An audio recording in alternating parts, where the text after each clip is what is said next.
Morning everybody, we're back in headquarters again, Adventure headquarters, and today we're going to be discussing our route, our planned route on our big trip. So here at Lawrence and Lobbo and Linda's house, they've got a wonderful map of the world that they've had installed in their kitchen for quite a few months, and have been plotting the route as it has changed as we go. So we'll walk you through it.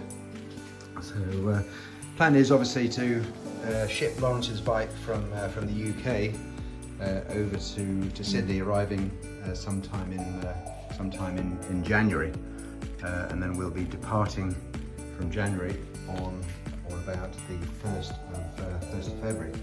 We were looking to do a more circuitous route of Australia, but given that we'll be leaving in the height of summer and wet season, it was deemed that it was probably a bit too hot and sweaty to take that route, so we'll probably take a more direct route to Perth. Our original intention was to try and ship the bikes out of Darwin to Dili, but the shipping routes are not very reliable, and it can take about a month just to ship the bikes from there. So what we're actually going to do is to air freight the bikes from Perth to Bali in Indonesia, and then ride up the Indonesian islands and crossing the equator, and then shipping the bikes across to Malaysia. And that's our first issue, because there used to be a guy in what was called the Onion Boat that used to ship bikes across, but he's no longer doing it. So we've yet to actually find somebody who can ship the bikes across there. There are rumours of somebody else that's taken it on, but we've yet to contact them, so that's one of our uncertainties. So then the plan is to drive through Malaysia, cross the border into Thailand, where we end up with another issue that we've encountered now, is that rules as of 2016 mean that you have to have a personal guide for all foreign registered vehicles entering Thailand. So that means all the time that we're riding through Thailand, we're supposed to have a local guide with their vehicle. So that could end up causing obviously some extra expense, and we may have to shorten our visit in Thailand. So we've still got to work that one out. We are looking to then go from Thailand into Cambodia, and then into Laos, where we'll be meeting a group of other riders to do our China leg. Again, with China, you cannot ride in China on your own. You have to have a guide with their own vehicle, and given it's about 6,000 or 7,000 kilometers across to Kyrgyzstan, that's quite an expense. So we are sharing the expenses of that guide with a group of about 4 or 5 other riders. And again, this is where we enter another issue that we've encountered, is that the Chinese authorities have deemed that anyone over 60 is too old to ride a motorcycle. So we're trying to get somebody that can actually issue the temporary driver's licenses for us to enable us to ride through China. And you'll see that we've got two routes through China on here. The lower route that goes across the northern Himalayas was our initial intended route, stopping off at Everest Base Camp, and then going through Kashgar to Kyrgyzstan. We've been advised last week that that might not be possible, because you need a permit to go through a disputed area between India and China, and apparently they're not issuing permits this year. So it's still uncertain. If that happens, then we'll go a more northern route, which goes almost into Mongolia, and then meets up in Kashgar before we cross into Kyrgyzstan. So it is still unknown whether we'll get the licenses. If we don't, we've got a backup plan, which is either to air freight the bikes into either Bangladesh or straight to Kazakhstan or to Delhi. We've got a number of options. We won't actually know whether we'll be able to do China until probably about 8 weeks before we're intended to enter China. So that's a big uncertainty for us. We've got to navigate through. But assume we go, then it's into Kyrgyzstan.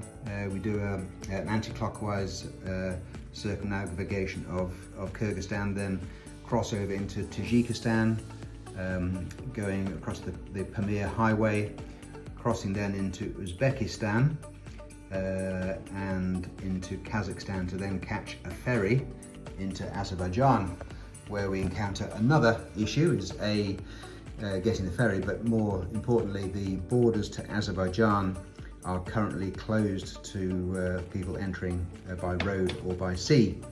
It was supposed to open post-COVID, but has been constantly being delayed. It's supposed to open up again on the 2nd of October, but they keep putting that date back. If we can't get into Azerbaijan, then we've got to try and find another way to get into Europe, and at the moment that's either through Iran, which is obviously difficult, or we may have to air freight the bikes into Georgia or Turkey. Plan then is to ride through Georgia, through Turkey, and then, all being well, Bulgaria, Romania, Moldova, and then we want to try and go to Odessa, which was where Jude was. Slava Ukraini. Where Jude was born. So hopefully we'll be able to do that as part of our journey, and then travelling on back through Moldova, Hungary, Slovakia, Poland, Czechoslovakia, Germany, Belgium, France, and into the UK, ending up in North Wales, hopefully sometime in July 2024. So we've got lots of issues to overcome: visas, import permits for the bike, permits for getting into various restricted parts of the world. So it's quite a challenge that we continue to navigate on literally a weekly basis, seeing what's open, what's closing, and it's going to be very fluid to see whether we can actually do it. Anybody got any other comments there? I think you did an amazing job covering just about all of it. I don't think we've got much to add. Besides that, we are raring and we're going to take it all on as it comes and make it happen. So the next big event, as we said earlier, is Lawrence shipping his bike, and it's due to be collected hopefully in the next 3 or 4 weeks to get shipped out of the UK no later than mid-November, to arrive in Sydney sometime in January. And then the guys are going to fly over sometime mid-Jan, do some last-minute preparations on the bike, and then we're going to do a brief test tour. We'll probably go from Sydney north up towards Brisbane, maybe a 5-day, 7-day trip just to test everything on the bike, and then before we hoof it across to Perth and try and obviously arrange the air freight of our bikes as we go. We do have to crate the bikes in Perth, so they actually have to go into purpose-made crates. We're hoping to get those from the BMW agent in Perth, reuse some of the shipping containers, and then they get air freighted on a direct flight to Bali, where hopefully we can clear them and move on. So there's lots of logistical issues that we've got to encounter and resolve as we navigate our way through. One thing that we've been warned about is the state of our bike when we ship it. We're using a company called Moto Freight, and we've been told that the bike, any gear that we include with the bike, has got to be absolutely spotless. So we'll be getting a toothbrush out and a power washer, and we'll be cleaning the bike before we go. A lot of the camping stuff that we bought for the trip, we haven't used it. We've used something similar to try it out, but we bought a tent that's brand new in the packet, just so we reduce the chances of anything being rejected by the customs authorities in Australia. Yeah. So what are the highlights of which countries are you looking forward to going to most, Linda, do you think? I think for me at the moment is Kyrgyzstan. Looks amazing. Yeah, Tajikistan, yep. They're going through the Pamir Highway, and all of the stands look pretty amazing, don't they? They How- do. How about you, Jude? What's your... I think the whole trip in itself, I think every country that we're going to visit is going to have an incredible something to offer. And I'm looking forward to getting snippets and historical facts and adventures in all of them. The stand's definitely a big deal because I feel that it's part of my heritage as well. I'm also excited being a Russian speaker that I'll be able to be helpful in being a bit of a translator there, so that's exciting for me. But yeah, it's the lot. Yeah, that's it. How about you, Lob? I think for me it's going to be China, Yeah. actually. Yeah. Linda and I, we've ridden extensively. We've ridden in Vietnam, we've ridden around the world, but we've never been to China. I'm looking forward to meeting the Chinese people. The country's so vast. We're going to experience a whole range of areas, the populated areas, areas with nobody in, but I'm just really looking forward to meeting the Chinese people and travelling across China. And what's for you? Well, for me, yeah, I think I'm with Lob. China is China understands definitely a big one, and it's so diverse as we go through some of the mountainous, lush green areas of southeast China, and then obviously through the desert regions, the high regions. Particularly if we go through the northern Himalaya route, I think there are about 15 passes over 5,000 meters. So it's going to be challenging because it's going to be cold in the mornings. We've got some high passes with low oxygen rates, so it is going to be physically challenging as well as testing our skills. And then obviously the stands are supposed to be absolutely amazing to go through. Some of the culture there looks absolutely amazing. For me, it's like thinking about how we do this. When we're going through Australia, it's going to be 30-40 degrees. We're going to be baking. We're in all our riding gear because we need all the protection, so we're going to be very hot as we go through, right the way through Indonesia as we cross the equator. It's baking, it's high humidity, very populated regions we're going through. And then as we go through Thailand, again, it's going to be wet season, so it's going to be hot and wet monsoonal. And hopefully things will cool down once we enter China. That's going to be May time, so springtime, but it's still going to be cool in the mornings and getting up to what we believe is like 20, 25 during the day, but going right down to sub-zero temperatures as we cross some of the passes. And likewise, as we cross into Kyrgyzstan, some of those passes as we enter the country are going to be high and very cold. We may even encounter snow even in June. What's the height there? About 5,000 meters. That's low oxygen sort of level. Yeah, it is going to test us, our endurance abilities. Yeah.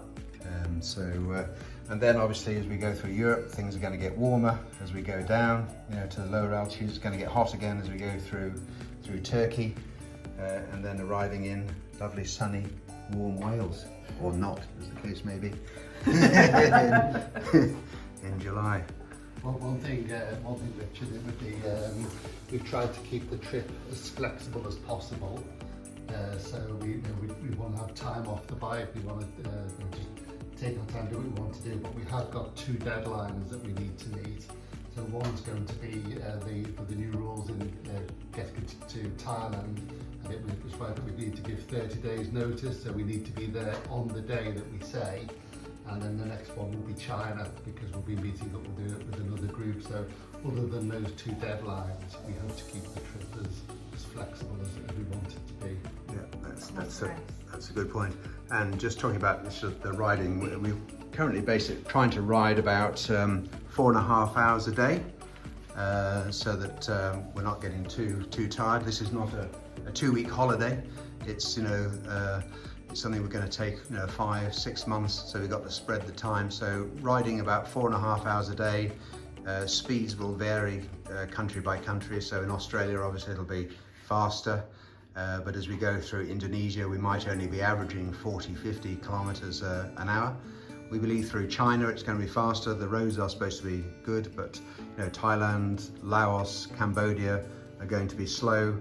The stands will hopefully speed up a little bit more, and then when we get into Europe it'll speed up. And so it's looking like we're doing about 70% of the days will be riding, and 30%, 40% will be off days, and that might not just be resting, but it's waiting for the bikes to be cleared, clearing through borders, you know, doing laundry days, you know, and just rest days as well. But yeah, there's that 70-30 rule is what we're trying to achieve. We've got to allow for breakdowns. We've got to allow for illness. Some of us are going to get upset stomachs, and hopefully not too much more than that. But it is going to probably slow us down. We do also have to stop and service the bikes. We've got to change the tyres probably 2 or 3 times on the trip, perform routine maintenance on the bikes, as well as hopefully not too many repairs. Can't think of anything else, but well, one thing as well, we'd like to arrive at our destination roughly around about 3 o'clock. So if we're camping, we've got time to put the tents up in daylight. If we go to a town, we've got time to get a shower and then walk around the town, experience where we're going to stay. What we don't want to be doing is arriving in the dark, putting a tent up, sleeping, and then moving on the next day. We want to experience some of the places that we go to. that's it. Yep, that's a good point.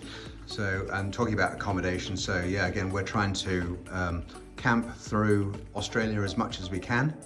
Then when we go through Indonesia, Malaysia, Thailand, it'll be a combination of mainly sort of homestays, Airbnbs, that we'll try and book the day before, and maybe a bit of camping if there's somewhere where we can. China is all hotels because we have to stay in hotels, and then Kyrgyzstan and the stands, it'll be a combination of homestays, staying in yurts, and camping again where we can, and then likewise through Europe.